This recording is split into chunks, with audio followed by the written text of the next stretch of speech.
ሰላም ለእናንተ ይሁን የተወደዳችሁ አባቴ ብሩካን የዘላለም ወገኖቼ በብዙ ምህረትና ቸርነት ደግፎ በህይወት ያኖረን ቸርና መሐሪ አምላክ ነው እግዚአብሔር የተባረከ ይሁን። እግዚአብሔርን እጅግ አድርገን እናመሰግናለን። የረዳን ያገዘን ለዚህ ቀን ያበቃን እሱ የተባረከ ይሁን። እግዚአብሔርን በእውነት እናመሰግናለን። ክብር ለሱ ይሁን። እህታችሁ ሮማን ነኝ። እንደምታውቁት የተለመደውን እግዚአብሔር ረድቶን በየሳምንቱ የሚኖረን ፕሮግራም እንቀጥላለን። እንጸልይና ዛሬም እንዲናገር እንዲያስተምረን ለታማኙ ጌታ ጊዜውን እንሰጣለን። በዘላለም ዙፋንህ በክብር ያለህ ብቻህን አምላክ ብቻህን ጌታ ዘላለማዊ ሆን ካንተ ትልቅ እግዚአብሔር በምህረት ባለጸጋ ስለሆንክ የደገፍክ የረዳህን ስለሆነ ይኸው በፊትህ አለን። አሁንም ልትናገረን ታማኝነትን በጎነትን ልትገልጥልን አንተ አምላካችን ነህና ለታመነው ማንነት ሁለንተናችንን እንሰጣለን። ክብር በሰማይ በምድር ላንተ ይሁን።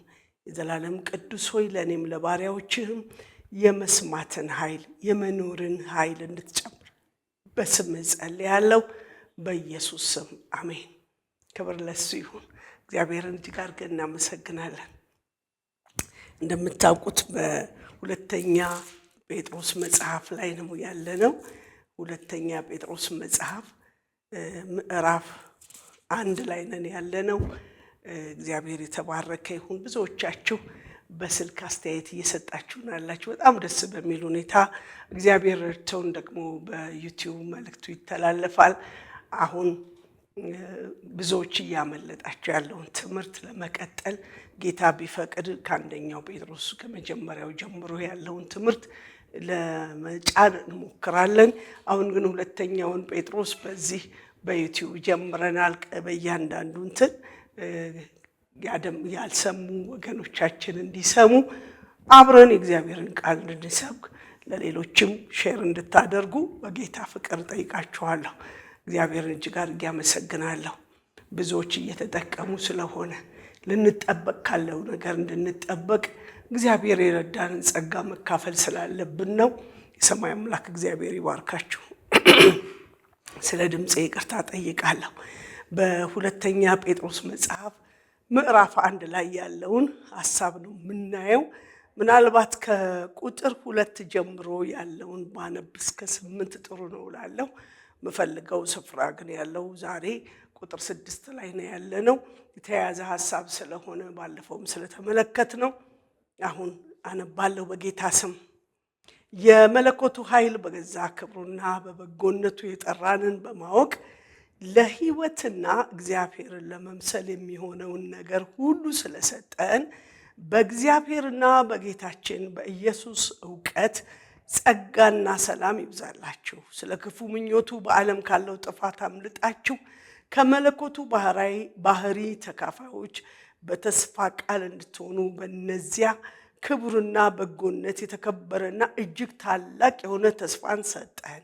ስለዚህ ምክንያት ትጋትን ሁሉ እያሳያችሁ በእምነታችሁ በጎነትን ጨምሩ፣ በበጎነትም እውቀትን፣ በእውቀትም ራስን መግዛት፣ ራስንም በመግዛት መጽናትን፣ በመጽናትም እግዚአብሔርን መምሰል፣ እግዚአብሔርንም በመምሰል የወንድማማች መዋደድ፣ በወንድማማች መዋደድ ፍቅርን ጨምሩ። እነዚህ ነገሮች ለእናንተ ሆነው ቢበዙ በጌታችን በኢየሱስ ክርስቶስ ዕውቀት ስራ ፈቶችና ፍሬ ቢሶች እንዳትሆኑ ያደርጋችኋልና ይለናል። ክብር ለእግዚአብሔር ይሁን።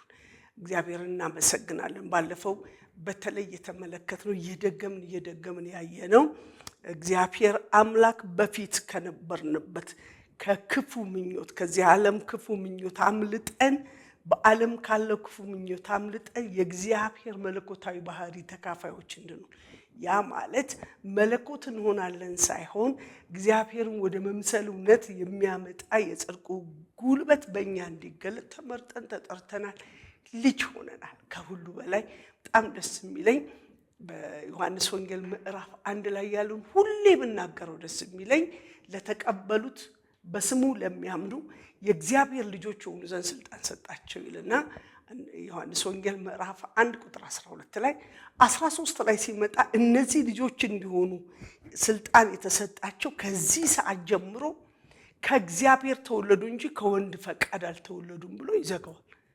እንዴት ደስ እንደሚል ይነግራችሁ አልችልም። የተወለድኩበት በስጋ በምድር የምኖርበት አለ። እነዚህ የምቆያባቸው ዓመታት እንደምታውቁት 70-80 ከዛ በላይ ድካም ነው የሚለው እንደውም እየተጠጋው ያለውበት ዓመታት ናቸው ያሉት። እነዚህ ጊዜያዊ የምኖርባቸው ኑሮች የምኖርበትን ስጋ የሰጠኝ የተካፈልኩበትን ከወንድ ፈቃድ የተወለድኩበትን ማንነት እዚህ ጋር ይሽረውና ልክ ስቀበለው ዛሬ አይደለም ስሞት አይደለም የተሻረው፣ ልክ ጌታን የተቀበልኩ ቀን ተሻረ። ያ ማለት አባትሽ አልወለደሽም ብሎ የአባትነቱን ክብር ሻረ አይደለም፣ በስጋ የተገለጥኩበት ነው። ግን የሱ ሆኜ ዘመኔ እንዲቀጥል አይደለም ይፈልጉ። በስጋ እንደተወለደ ማንነት ሳይሆን ከዚህ ቀን ጀምሮ የመንፈሳዊ ማንነት የመለኮቱ ተካፋይ ያደረገኝ። ያ መለኮታዊ ተካፋይነት ካገኝሽበት ጊዜ ጀምሮ ልትቀጥዩ የሚገባ ነገር አለ። ትጋት ይጠይቃል። ልክ ስንወለድ ጀምሮ ከወላጆቻችን ጡት ጠብተን ከዛ ደግሞ ጥቂት ምግብ አቅምሰውን ከዛ ዳዴ አስተምረውን ከዚያ እንደገና እንተር ብለን ከዛ በሚያስፈልገን እየረዱ ራሳችንን ችለን ቆመን በእጃችን አንስተን መብላት እስክንችል ይሄ ብቻ አይበቃም። ድሮ እናቴ እንዲህ ትል ነበር። እኔ 5ኛ ክፍል ተምሬ እንዲማቅ ስለነበረ ያኔ በሷ ዘመን እኔ በቃ ልጆቼ 5ኛ ክፍል እስኪደርሱ እንጂ ከዛ በላይ አላስቸግርህም እለው ነበር። እናንተ ግን ዩኒቨርሲቲም ጨርሳችሁ አስቸጋሪዎች ናችሁ፣ አሁንም ልቤ ለእናንተ ያስባል አለች። በጣም ይገርማል።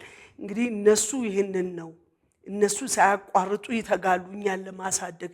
የእግዚአብሔር መንፈስ ደግሞ አንድ ጊዜ ከእግዚአብሔር መንፈስ ተወልደሻልና ለሱ በሚሆን ዕውቀት ትጋት ጨምሩ ነው በቃ እያለ ነው ያለው።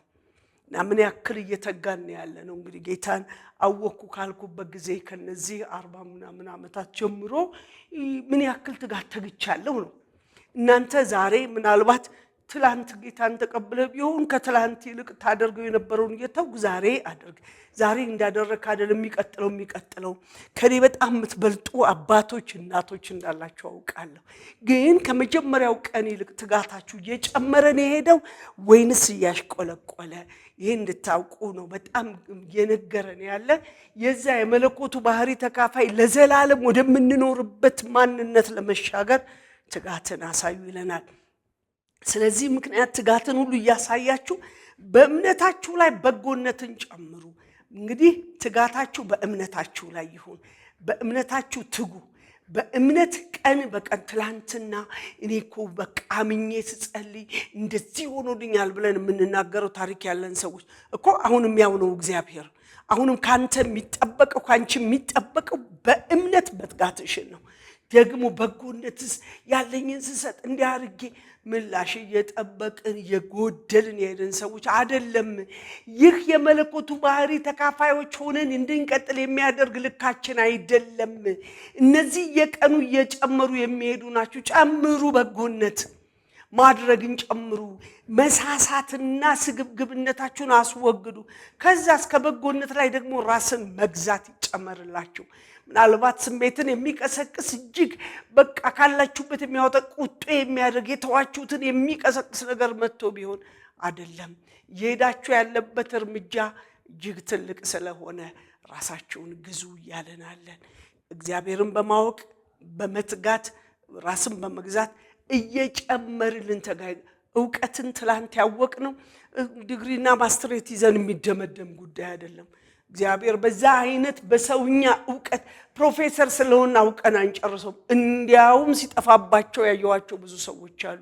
ሄደው ጥፍት ብሎባቸው ነበር እንዴ እንትን እኮ የተጻፈው ለእንትና ነው ብሎ ምናልባት ፊልጵስዩስ የተጻፈው ለፊልጵስዩስ ነው፣ ኤፌሶን የተጻፈው ለኤፌሶን ነው፣ እኛን አይመለከትም ብሎ ከመጽሐፍ ቅዱስ ከእግዚአብሔር ቃል ዕውቀት ራስን እየመዘዙ ሲያወጡ ያገኘዋቸው ሰዎች አሉኝ። ብሉይ ኪዳን ለነዛ ነው እንጂ የተጻፈው ለኔ አይጠቅምም ብለው ከዚህ ከሕያው ቃሉ ራሳቸውን መዞ ሲያወጣቸው ዕውቀታቸው አይቻለሁ። እንደሱ አይደለም። እግዚአብሔርን ባወቅነው ቁጥር ስንማር አብዝተን ልናውቅ ጉድ እኮ ነው። አንድ ወንድሜ እንዲህ ሲለኝ አውቃለሁ። የባዮሎጂ ትምህርት መማር ጀመረ እና የሰውን ሁለንተና ማጥናት ሲጀምር እግዚአብሔር እንዴት ትልቅ ነው እንድል አደረገኛል። ይሻላል በል እንዴ የሰርኩላሩ ዓለም ዕውቀት እግዚአብሔርን እንድናውቀው የሚረዳን ከሆነ ይልቁኑ የእግዚአብሔር ቃል ዕውቀት ሲበዛልን እንዴት ይሆን? እግዚአብሔር ይርዳን። በሱ ላይ ትጉ ጨምሩልና መጨረሻ ላይ ራስን በመግዛት መጽናት ይሆንላችሁ። የጨከነ የጸና ልክ ይኖራችሁ። ትላንት ራሴን ገዝቻለሁ በቃ የሚባል አይደለም። ዛሬም የሚያስቆጣ የሚያስጨንቅ ነገር ቢመጣ ልትጸና ኖ እኔ ያደለም ልኬ በማለት ትላንት ራስን ገርተህ ከሆነ ዛሬም ግራው በዛው መንፈስ በመጽናት ቁም።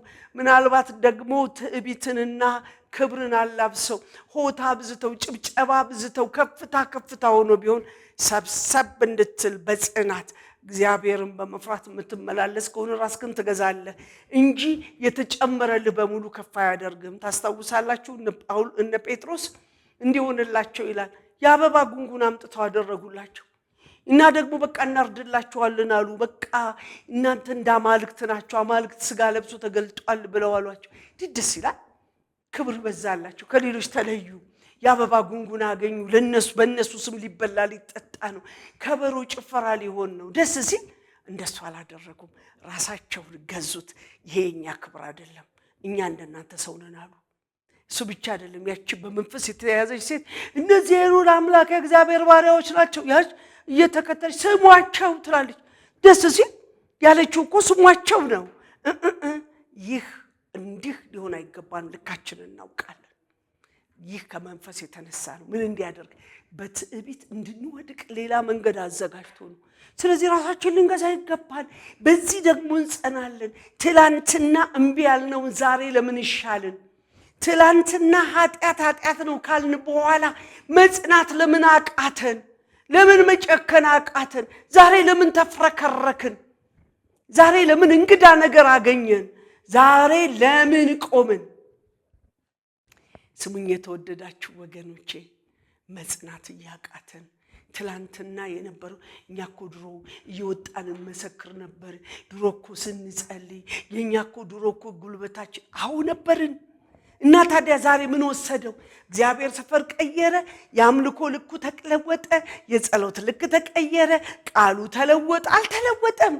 የኛ ትጋት ጎደለ እንጂ ከትላንት ይልቅ አብዝተን ልናደርግ ነው የሚገባል። ስለኛ ሰዎች ድሮ እንዲነበሩ ተብለን የምንባል ሰዎች ልንሆን አይገባም።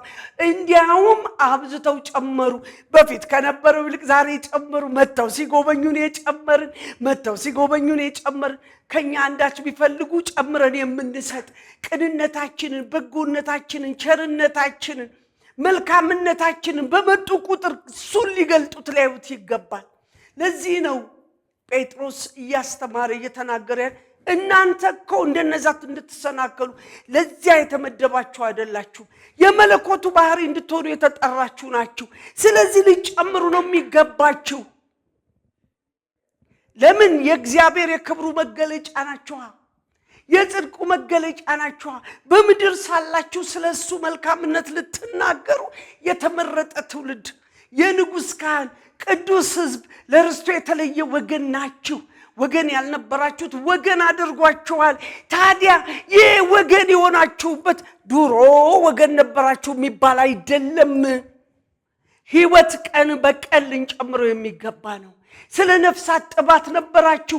በጣም ትጸልዩ ነበር። ራሴን ፈትሼ ያገኘሁበትን ውድቀቴንም ነው የምነግራችሁ። ቆም ብዬ የተሽቀረቀስ ልየት ያለ ነገር ራሷን ለማስደሰት የምትጥር ሴት ሳይ ወይኔ ጌታ ሆይ አንተ እኮ ስላልገባሃት ነው ብዬ ስለዛ ሴት ቆሜ ጸልዬ ሄድ ነበር። አሁን ግን እያየሁ እንዳላየሁ የማልፍበት ጊዜ መጥቷል። ውድቀት ነው፣ ያለ መጨመር ምልክቴ ነው፣ ወደኋላ መመለስ ነው። አብዝተን ልንጨምር ለአንድ ሴት ቆሜ ጸልይ ከሆነ ዛሬ ለሁሉም፣ ስለ ምድራቸው ጸልዩ ከሆነ ትላንትና እኮ እኛ ያነባ ነው ብለን የኛ ጸሎት እኮ እኛ እኮ ተግተን የሚባል ነገር የለም። እንድንተጋ የረዳን እሱ ነው እኮ። ትላንት ከጸለይኩ ዛሬ ለምን አልጸልይም? በሆነው ነገር ቆመን ተቺ ከሆንን ጎለናል፣ ቁልቁለት እየወረድን ነው። በጣም በሚገርም ሁኔታ እግዚአብሔር ጳውሎስ ለጢሞቴዎስ የተናገረው ቃል አለ። ጸጥና ዝግ ብላችሁ መኖር ከፈለጋችሁ ለመሪዎቻችሁ ጸልዩ፣ ለአለቆች ለመኳንንቶች ጸልዩ ብሎ ተናግሮን፣ ዛሬ ላይ ግን ያንን ትተናል። እንጸልይ ነበር ነው ያስታውሳለሁ። እግዚአብሔር የለም ተፈጥሮ በቁጥጥራችን ስር እናውላለን፣ ይሄ ከንትን ጋራ የመጣ ነው መጽሐፍ ቅዱስ የሚባል ምናምን ብሎ እግዚአብሔር እኮ የለም እኛ ተፈጥሮን እንገዛለን የሚል መፈክራችን እንበልጣለን እናሸንፋለን የሚል ሆኖ በዚያ እንደዛ ያለ እግዚአብሔርን እየተጋፋ ጸልይለት ነበር ለመሪያችን። ለምን እባክህ ህዝባችንን ምድራችንን ደሞ ቃል እንደሚል ጸጥና ዝግ ብለን እንድንኖር ሊመጣ ካለ አስፈሪ እግዚአብሔር የለም እያለ ከተጋፋበት የተነሳ ሊመጣ ካለ ከብዙ እልቂት ምድራችንን ታድጓል።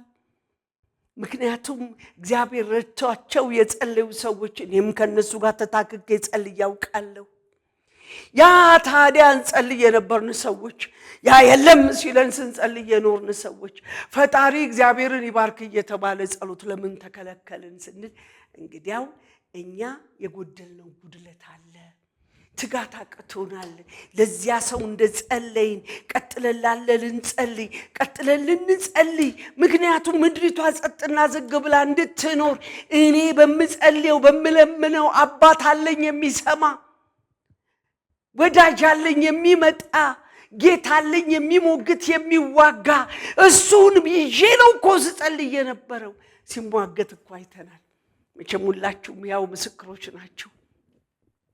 በዛ ዘመን የነበረው የመሳሪያና የጀግና ሰራዊት እጅግ ብዙ ነበር እና በጣም ያስፈራ ነበር። ከአፍሪካ አንደኛ እስኪባል እስኪጠራ ድረስ ነበር እና ማን ይነካናል እስከ መጨረሻው አለን የሚል የተኩራራ ልብ ነበር። ደግሞ የሚመጣው የመጣ ያለው ደግሞ ሌላ አስፈሪ ነው። ምድሪቷና ህዝቡ የነበረበት ከመንግስት ጋር ያለው ቁርኝት እጅግ አስፈሪ ነበር። በመናፍስቱ ዓለም የታወጀብን ብዙ ነበር። ነገር ግን በጣም የሚተጉ የጸሎት ሰዎች አባቶችና እናቶች ይጸልዩ ነበር። ሲጸልዩ በጣም የሚገርም ነው። ትልልቅ መሳሪያቸውን ይዘው ምናልባት ታስታውሱ እንደሆነ ጥቂት ጸብ በመንግስት ወታደሮችና በአካባቢው ወጣቶች በመጠጥ ቤት የተጀመረ ጸብ ታስታውሱ እንደሆነ አላቅም። 4 ኪሎ አካባቢ ትርምስምስ ብሎ ስንት ሰው እንዳለቀ። ከዛ በኋላ የመሳሪያው አፈሙዝ በሙሉ ወደ ከተማው አፉን ከፍቶ እሱን ለመጸለይ በ31 ቁጥር እየዞርን ስንጸልይ ያስታውሳለሁ። ወየው ጌታ ሆይ ታደገን እያል ብርታታቸው ኃይላቸው የሚያስፈራ ቀና ብለን ማናያቸው ወታደሮች ነበሩ። ግን እግዚአብሔር እርሱ ሲለመን ምናቸው እንደተነካ ሳይታወቅ ከነማዕረጋቸው ዝም ብለው ሲሄዱ ተመለከትን። ማን ኃይሉን ሰለበው ብላችሁ ያላችሁ እንደሆነ የጸሎት ትጋት፣ ለሌላው ይተጋ የነበረው ትጋት ይህንን አደረገ። ምን ነው ዛሬ ታዲያ ምን ነው ጎደልን? ትጋት ጎሎብን ማለት ነው። ትጋታችሁ በጽናት እንዲሆን ትላንት ጸልዩ የነበራችሁ እነዚያ ወንድሞች አሉ። አሁን አባቶችና እናቶች እኮ እናንተ ዛሬ ጸሎትን ልትቀጥሉ የሚገባችሁ ታላላቆች ወገኖቼ፣ ምን ነው ጎደለ? ምን ነው ሰላም ጠፋ? ይልቁኑ አብዝቶ ተቀናቃኝ ስለምን ተሆነ ያላችሁ እንደሆነ ትጋት ጎሎ። የነፍሳት መዳን ድሮ በቤተ ክርስቲያን በአንድ ቀን 50-60 ሰው ይድን ነበር። ምን ነው ዛሬ ሲባል ሰው ሁሉ እንደምንም ተናንቆ ነው የሚመጣው። በቃ እንትን ላይ ደርሳለሁ ብሎ ፕሮግራሙን አጥንቶት ወይ ቃል ሲጀመር ደርሳለሁ፣ መዝሙር ሲያልቅ ደርሳለሁ፣ መዝሙር ሰምቼ እመለሳለሁ ብሎ በፕሮግራም ራሱን አሬንጅ አድርጎ ልክ ህግና ስርዓት ለማስፈጸም እንጂ እግዚአብሔርን ናፍቆ ፈልጎ የማይመጣበት ትጋት ጎሎን ብቻችንን አንሄድም ነበር። ሰው ፈልግ ነበር። ሰሞኑን ሳምንቱን ሙሉ ወንጌል እንዞራለን ሳንታዘዝ በቤተ ክርስቲያን። ስለዚህ አንድ ሰው 2 ሰው በቤተ ክርስቲያናችን እንዲመጣ ምክንያቶች ነበርን።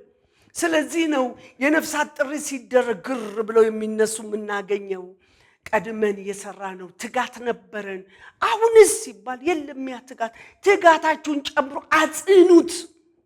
የጨከነ ይሁን የጸና ይሁን ራሳችሁን በመግዛት መጽናት ይሁንላችሁ። ለምን ጎደላችሁ? ለምን ላላችሁ? ከጽናት ለምን ጎደላችሁ? እስከ መጨረሻ የሚጸና ነው የድል አክሊል የሚያገኝ። እስከ ፍጻሜ የሚቆም ነው ድሉን የሚቀበል። እና እንደዚህ ያለ ያሳስበናል። ራስን በመግዛት መጽናት ይሆንላችሁ። ለአንድ ግርግር ራስን መግዛት ዝም ማለት ፈርቶ ዝም ማለት አይደለም። ራስን መግዛት ጸብ ክርክር ሲመጣ ወየው ከዚህ ማን እንዲህ ሊሆን ይችላል እንደ ክርስቲያን ዝም ልበል ብሎ ውስጡን እያወሩ ዝምታ አይደለም። ያንድ ቀን ጉዳይ አይደለም። ወይ በማለዳ ራስን ዝም አሰኝቶ በቀትር በቃኝ ከዚህ በላይ የሚባል ጉዳይ አይደለም። አብዝተን በእግዚአብሔር ፊት ልንጨምረው የሚገባ እግዚአብሔር ከኛ የሚፈልገው ሽታውን ከኛ ሊያሸት በጨለማ ላሉ ብርሃን ልንሆን ቃና ላጡ የህይወት ቃና ልንሰጥ እግዚአብሔር እንዲህ ያለ ፈቃድና ምኞት አለው። ስለዚህ ወገኖቼ ጨክነን በእግዚአብሔር ፊት ልንቆም ምህረት ቸርነቱን ልናስብ ይገባናል። ልንጸና ይገባናል። በጨከነ መንፈስ ልንቆም እግዚአብሔር ይህንን ይወዳል። ስለዚህ ታጥቀን ልንቆምበት በተገባው እውነት እንድንቆም እግዚአብሔር ይርዳን። የእጁ ብርሃትና በጎነቱ ያገልግለን።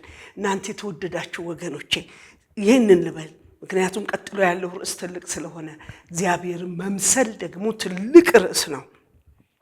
ስለዚህ ወደዛኛው እውነት ከመግባታችን በፊት ሁል ጊዜ ትጋታችን ልንቀጥል ይገባናል። በትጋት ልንቀጥል ይገባናል። ትጋታችን ሁል ጊዜ። ስለዚህ ምክንያት ትጋትን ጨምሩ። ምጨምሩት በበጎነት ላይ እምነትን፣ በእምነት ላይ ዕውቀትን፣ በዕውቀት ላይ ራስን መግዛት ጨምሩ።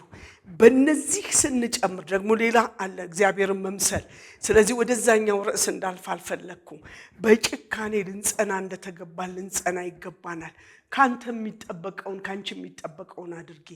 ምዕራፍ አንደኛው መልእክት ስንመለከት ባል ከሆንክ ሚስት ከሆንሽ ወንድ ከሆንክ ሴት ከሆንሽ ልትኖሩ የሚገባ አለቃም ወይም ሰራተኛ ከሆነ ልንኖረው በተገባ በሙሉ ትጋትን ልንጨምርበት ይገባል። ትላንት አድርገን ዛሬ እንደ ስንት ጊዜ የሚባል ነገር የለም። እስከ ፍጻሜ በጭከነ መንፈስ ለእግዚአብሔር በተገራ ማንነት እንድንኖር እግዚአብሔር ይርዳል። ይህን ስናደርግ የዓለም ብርሃን ደግሞ የምድር ጨው ሆነን እንገለጣለን። ምክንያቱም ምድር በክፉ ነገር እየተጠመደች ባለበት በዚህ ጊዜ እኛ የድርሻችንን የምንወጣው በመትጋት ነው እንጂ በመምሰል አይደለም። ከመምሰል ወጥተን በትጋት ልንራመድ እግዚአብሔር ይርዳን። ጸልያለሁ። የአባቶች አምላክ ልዑል እግዚአብሔር በብዙ ምሕረትና ቸርነት የደገፍከን አንተ ጻድቅ አምላክ ፈልገን ያጣነው የድሮ ብለን ታሪክ አውሪዎች ብቻ የሆንበት ያልተጋንበት በፊት መቆም ያቃተን ብዙ ጊዜ እንዳለ ትመለከታለህ። ዛሬ ግን እንዲህ ብዬ ልማጸንህ የጽድቅህ እጅ የበጎነትህ የመልካምነትህ ክንድ እንዲያገለግለን በመልካም እጅ እንድትረዳን ጨክነን ልንቆም በተገባን መጽናት እንድንችል የጸጋ ኃይል ጉልበት እንዲደግፈን በጽድቅ እውነት እንድታራምደን በኢየሱስ ስም ጸለይኩ። የምህረት እጅ ደግፈን ከክፉ የሚያስጥለው የመልካምነት ክንድ በኢየሱስ ስም እንዲደግፈን ጸለይኩ።